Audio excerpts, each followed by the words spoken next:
Okay, next మీ మీ topic విషయానికి వద్దాము. నిర్మల్లో మీరు చేసిన రాముడు చిన్నయ్యన, సీత మీ చిన్నమ్మ అనేది ఏదైతే వ్యాఖ్యలు చేశారో పెద్ద దుమారం, చాలా పెద్ద చర్చ జరిగింది, గ్రౌండ్ లెవెల్ వరకు వెళ్ళింది. మీ మీద సామాన్య జనం కూడా కొంతమంది అట్లా మాట్లాడడం కరెక్ట్ కాదు కదా అని ఒక చర్చని కొంతమంది తీసుకొచ్చారు. స్టిల్ ఈ సమయానికి కూడా మీరు చేసిన వ్యాఖ్యల్ని సమర్థించుకుంటున్నారా? సమర్థన కాదు, దాన్ని బీజేపీ కోణం నుంచి చూడొద్దు. బీజేపీ అట్లనే చేస్తుంది, ట్రోల్ చేసేది అట్ని. ఇప్పుడు పాకిస్తాన్ ప్రేమిస్తా అనే దాన్ని వీడియో చూడండి మీరు. ఇప్పుడు వీళ్ళను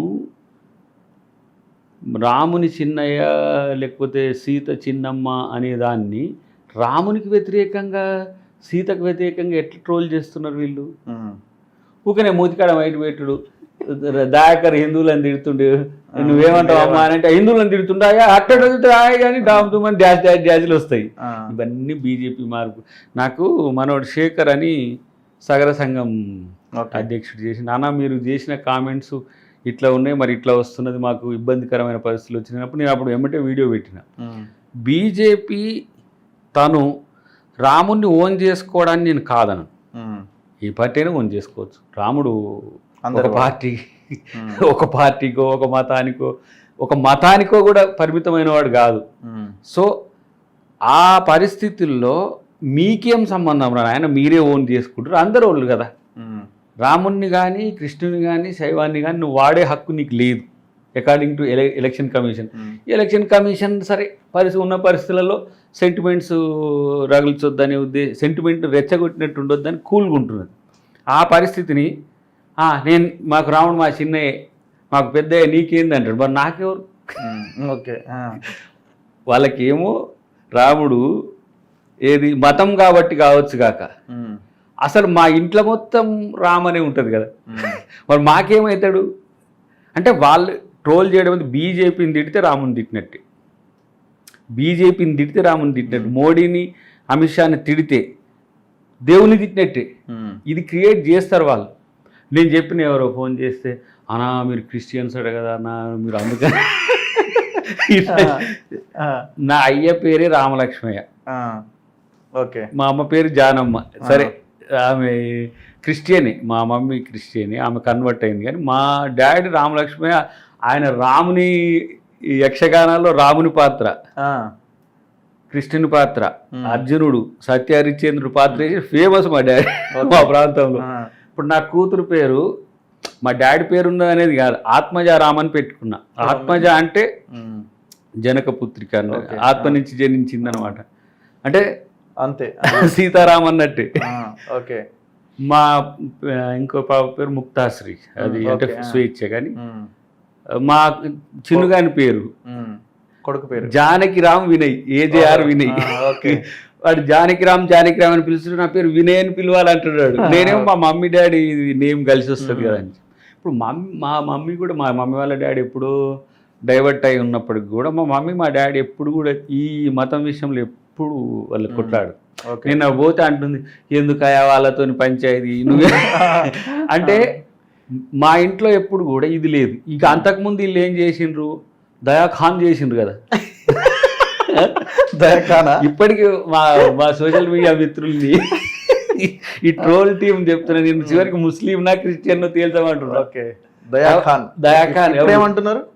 ఇప్పుడు ఏంది జై జీసస్ అని పెట్టిండ్రు కదా, జై జీసస్ ఏదో అన్నా కదా మన మన ఓఫిర్ మినిస్ట్రీస్కి పోయినా ఆడ ఏం చెప్పినా జై భీమ్, జై భారత్, జై జీసస్ ఇది ఉంటుంది. వాడు జై జీసస్ కట్ చేస్తాడు, వానికి కావాల్సింది ఏంది.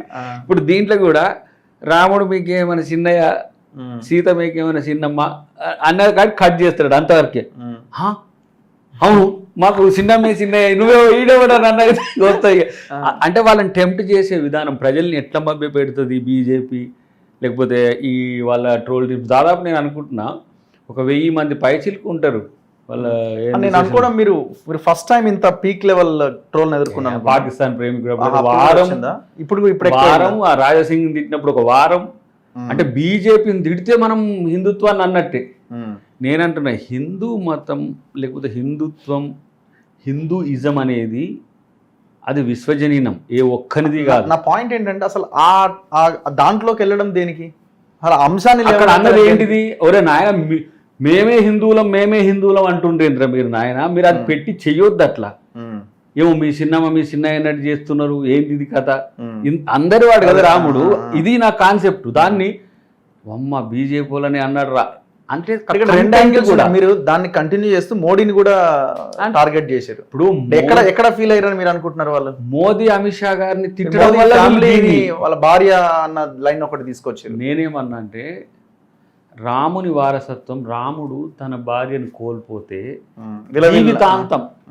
జీవితాంతం చివరికి సీతమ్మ రాదు. ఏది లవకుశులను రామునికి అప్పచెప్పి తను మళ్ళీ భూగర్భంలోకి పోతుంది. అంత వేదన పడ్డ రాముడు ఎక్కడ? మా చిన్నయ్య, ఇప్పుడు మా మోదీ మా చిన్నమ్మని ఎందుకు వెళ్ళుకోవట్లేనా, ఇది వాళ్ళకు కనెక్ట్ అయింది. అంటే బాగా ఇబ్బంది పెట్టింది. నేనేమంటున్నా అంటే నాకు ఎందుకు మోదీ గారి మీద, మామూలుగా తను ఓబీసీ కాబట్టి మొదటి నుంచి కూడా చాలా డిబేట్లలో కూడా మోదీ గారిని ప్రొటెక్ట్ కాదు, కొన్ని నిర్ణయాలు నేను హర్షిస్తుంటుంది. హర్షిస్తున్నప్పుడు మా వాళ్ళు ఇబ్బంది పడేది, ఏంది మోదీని ఇట్లా అంటాడు ఏందని. ఎందుకంటే ఒక ఓబీసీ స్థాయికి, సరే కన్వర్టెడ్ ఓబీసీనా అదంతా అవసరం, ఓబీసీ దేశానికి ప్రధాని కావడం ఒకటి. కానీ మొన్న మోదీ గారి మాతృమూర్తి చనిపోయినప్పుడు ఫస్ట్ రైట్ కోడలుకుంటుంది ఇంట్లో. ఎందుకంటే తన తదనంతరం ఇంటిని చూసే బాధ్యత హిందూ ధర్మం ప్రకారం భార్యకే ఉంటుంది, మోదీ గారి భార్య అయిన ఆమెకే ఉంటుంది. తన అత్తను చివరి చూపు చూడడానికి కూడా రానియాలి, అరెస్ట్ చేసిండ్రు. అప్పుడు నాకు మంచి అభిప్రాయం అనిపించలేక. ఆమె బర్త్ రైట్ అది, అఫ్ కోర్స్, లేకపోతే మ్యారిటల్ రైట్. నీతో పెళ్లి జరగడం ద్వారా ఆమె గారికి వచ్చిన హక్కును కాలరాసే పరిస్థితి చేసే. దీన్ని పోల్చుకుంటే హత్రాస్లో కూడా హిందూ ధర్మం ప్రకారం ఖననం చేసేటప్పుడు భర్త ఉంటే భర్త చివరి చూపు చూసి చితికి మంట అంటిస్తాడు, లేకపోతే తల్లిదండ్రులు. ఒక ఈ మిడ్ నైట్ తీసుకొచ్చి 4 o'clock ఖననం చేసిండ్రు హత్రాస్లో. ఇట్లా ఈ సంఘటనలు కొన్ని బీజేపీ చూస్తే, నేను అందుకనే మొన్న మనతో ఎన్వీఎస్ ప్రభాకర్తో నన్ను ఒకసారి ఆ సంఘదానికి తీసుకపోరు. అసలు ఏమిస్తున్నారు ఈ సమాజానికి మీరు మెసేజ్? హిందుత్వం మాదే అంటున్నారు, హిందూ మతం మాదే అంటారు. హిందుత్వంలో ఈ పరిస్థితులు ఉండవు. ఓకే, ఇప్పుడు మోదీ గారి సతీమణి మీద చర్చే ఉండదు. నేను అయోధ్య రాముని కూడా నాకు ఎందుకు అంటే బాలరాముని అని పెట్టిండ్రు. ఒక రాముని ఒకరిని చిన్న రాముని పెట్టిండ్రు. ప్రపంచం మొత్తం ఇప్పుడు ఏది చూస్తుంది? అయోధ్య రామాలయాన్ని చూస్తుంది. ఎవరు కనపడతారు? ఒకటే రాముడు కనపడతారు. కానీ తన ఆదర్శమే ఎక్కడ? నేను అందుకనే రామయాత్ర అని అసలు ప్లాన్ చేసుకుని ఇప్పుడు అంతా సెంటిమెంట్స్ అయితే అని ఎన్నికలకు ముందు ఏం చేద్దామని, ఇప్పుడు ఎలక్షన్స్ కంటే ముందే, ఇప్పుడు మన గోల్కొండ రామదాసును బందీఖానాలో పెట్టిన కాంచి ఇట్లా మహబూబ్నగర్ నుంచి పడి కర్నూలు ఇట్లా పోయి తిరిగి మళ్ళీ నుంచి ఇట్లా గుంటూరు మీదుగా ఇటు నల్గొండ వచ్చి ఇట్లా భద్రాచల రాముని కాడికి పోవాలని రామయాత్ర అనుకున్నారా? రామయాత్ర భవిష్యత్తులో ఉండొచ్చు, ఉంటది. ఎందుకంటే ఇక్కడ సీతా సమేత లక్ష్మణ ఆంజనేయుడు ఉంటుంది మన కాడ. ఇక్కడి నుంచే తను బలరాముడైండు. బాలరాముడు అంటే బలరాముడు ఇక్కడి నుంచే శ్రీలంకకు పోవడం, ఇక్కడనే వనవాసం చేయడం. ఇది నాకు దీనికంటే ముందే ఉండే, మా ముఖ్యమంత్రి గారి పర్మిషన్స్ కొరకు కూడా చూసినా కానీ ఇక మనమే ఏదో ఓట్ల కొరకు హిందుత్వాన్ని పెంచినట్టు ఉంటుంది. ఎందుకు ఇది దీంట్లో ఇంకో కోణం కూడా ఉన్నది. రామదాసును ఫస్ట్ వ్యతిరేకించింది ముస్లిమే. తనను బందీఖానాలకు తీసుకొచ్చిన తర్వాత ఇక్కడ రాజు ఆయన కళలు వచ్చి, రాముడు కళలు వచ్చి నా గుడిని కట్టమని అన్నాక రామదాసుని తీసి ఆయనే గుడి కడతాడు. ఆయనే ప్రతి సంవత్సరం భద్రాద్రి కళ్యాణానికి ముత్యాలు తీసుకుపోతాడు. ఓకే, అదే పరంపర ఇప్పుడు ఆంధ్రప్రదేశ్ ప్రభుత్వం చేసింది, తెలంగాణ ప్రభుత్వం కూడా చేస్తున్నది. ఇది సెక్యులర్ రామ. ఇక్కడ హిందూ ముస్లిం లేదు. ఎందుకంటే ఒక ముస్లిం కింగ్ రామాలయ నిర్మాణం, అది కూడా ఒక world the best Rama living area నాకు తెలిసి. ఇప్పుడు మన పర్ణశాల నుంచి మొదలు పెడితే నేను అదంతా నాకు తెలుసు కదా. ఏదోనేమో నాకు అర్థం కాదు, వీళ్ళు ఒకటే రాముడు అంటే మాకే సంబంధించినోడు, మావాడు అంటే నా ఇంట్లోనే రాముడు రాడు, మా డాడీ నన్ను కన్నోడే రాముడు నా తండ్రే రాముడు కదా కాబట్టి వీళ్ళ సర్టిఫికేషన్. మీరేం కన్వర్ట్ కాదు కదా. నేను ఇప్పుడు మొదటి నుంచి దాంతో నా పేరు కూడా మార్చిండు మా డాడీ. ఇంకా దయాకర్ అని మార్చింది డాడీ. ముందేముండే? ముందు డేవిడ్ అని ఉండే. మీ మదర్ అప్పుడు. అయితే దాన్ని బట్టి కూడా ఇప్పుడు మన కిందికి పోతారు కదా. అవునా? ఇప్పుడు బీజేపీ వాళ్ళు విమర్శించినప్పుడు ఊరికి పోతారు కదా, నేను అబద్ధం ఆడాల్సిన అవసరం లేదా? ఇంకోటి సరే ముస్లిమ్స్ అంటే ఏం సహకారం మనకేంది ఎకడమిక్ ఏమి నేను క్రిస్టియన్స్ నాకు సహకరించిండ్రు, హిందూస్ సహకరించిండ్రు. నా ఎస్సీ అనేది నేను మాలమానాడు అధ్యక్షునిగానే ఉన్నా కదా ఆల్మోస్ట్ ఆల్. ఇప్పుడు ఈ పరిస్థితిని వాళ్ళకి కొంత తెలిసినాక కూడా ఏంది దయాకర్ అంటే క్రిస్టియన్ని ఎక్స్పోజ్ చేయాలి. అసలు మా డాడ్ కోణం వాళ్ళకి తెలియదు ఇంకా. ఓకే. ఏంది మా మమ్మీ ఇప్పుడు నెమ్మికల్ అనేది మా మమ్మీ ఊరు. ఓకే. మమ్మీ ఊరు అంటే ఇప్పుడు నేను పుట్టిన ఊరు. యాక్చువల్గా మా తుంగతుర్తి కొమ్మాల మా తాత వాళ్ళు వచ్చి ఇక్కడ ఈడనే ఉండే అనమాట. వాళ్ళు కల్ట్ హిందూని. సో ఇప్పుడు నేను ఏమనాలి, నన్ను ఏమంటావు నువ్వు చెప్పు? నన్ను అనాలి. ఫాదర్ వస్తుంది కదా, తల్లిది కూడా తీసుకోవచ్చు. బట్ తండ్రి వైపు నుంచి పక్కనే పెట్టండి. అసలు వీడు ముస్లిం కూడా చేసిండు కదా దరిద్రుడు. ఇప్పుడు దయాకర్ అని అప్పుడు ఏం చేస్తాడు తెలుసా? ఇమ్రాన్ ఖాన్తో పెళ్లి చేస్తాడు నాకు. అప్పుడు ఇమ్రాన్ ఖాన్ మీద కూడా లేదు అది కోపం. అదే అదే నా పక్కన లేడీ వేసి నా బొమ్మ పెడతాడు. అంటే ఇది ఎవరిదంటే రఘు మీరు తెలుసుకోవాలి. పూజలు ఇవన్నీ చేస్తుంటారా? నువ్వు రాలేదా ఒకదానికి? ఏం యాగం చేసారు మీరు? రాయలసీమలో పూజలు చేసిన. ఇక్కడ కాదు, శ్రీకాళహస్తి చేస్తుంటా నేను. తిరుపతి నేను ఏడ గుండు కొట్టించుకొని తిరుపతి పోతే టెంప్ట్ అవుతా. అలా కళ్యాణ కట్ట దాటక ముందే మళ్ళీ ఆగిపోతుంది, గుండు అవుతుంది. సో వీళ్ళ కొరకు మనం సర్టిఫికేషన్ చేసుకోవాల్సిన అవసరం లేదు. అన్నిటికంటే ఏంటంటే నేను వీళ్ళను ఫండమెంటల్ అంబేద్కర్ ఇస్టులు అనుకుంటారు వాళ్ళు. ఓకే. నేను అంబేద్కర్ ఇస్టులతో కూడా ట్రోల్స్ ఎదుర్కొన్నా, కాకపోతే అది ఎక్కువ ఎక్స్పోజ్ కాదు. వీడు అంబేద్కర్ అంటాడు, పూజలు చేస్తాడు, యజ్ఞాలు చేస్తాడు, వీడియో రాబోయే. నేను హిందుత్వంలో ఉండే ఆ సార్వజనీనతను ప్రేమిస్తా కాబట్టి నేను హిందూ దేశంలో ఉన్నా. నేను హిందూగా హిందూ ఆచారాలను, సంస్కృతి, సాంప్రదాయాలను గౌరవించే ఒక మానవీయ కోణం ఉంది. మన వే ఆఫ్ లివింగే హిందూ. ఇక్కడ పుట్టిన ముస్లిం అయినా, ఇక్కడ పుట్టిన క్రిస్టియన్ అయినా, ఇక్కడ పుట్టిన బుద్ధిస్ట్ అయినా ఎవరైనా హిందూ సాంప్రదాయాలనే ఫాలో అవుతారు అకార్డింగ్ టు ఏమంటాము మనుధర్మ శాస్త్రమే. ఇంకా మనువు గురించి కూడా భవిష్యత్తులో చెప్తా ఏం చేసిరు మనువునని. ఎందుకంటే ఇదంతా ఆర్యన్ కల్ట్ నుంచి వచ్చిన మైండ్, ఇది మన డిఎన్ఏ కాదు ఇది. ఇంకోటి అంబేద్కర్ అనగానే కనెక్ట్ అయ్యేది వీళ్ళకి ఏంటంటే మనువుకు వ్యతిరేకం అనే కాన్సెప్ట్ వస్తుంది. మనువు కూడా ఆ రోజు చేసింది ఏంది? బ్రహ్మగానం కలిగినవాడు బ్రాహ్మడు, నువ్వు ఒట్టు.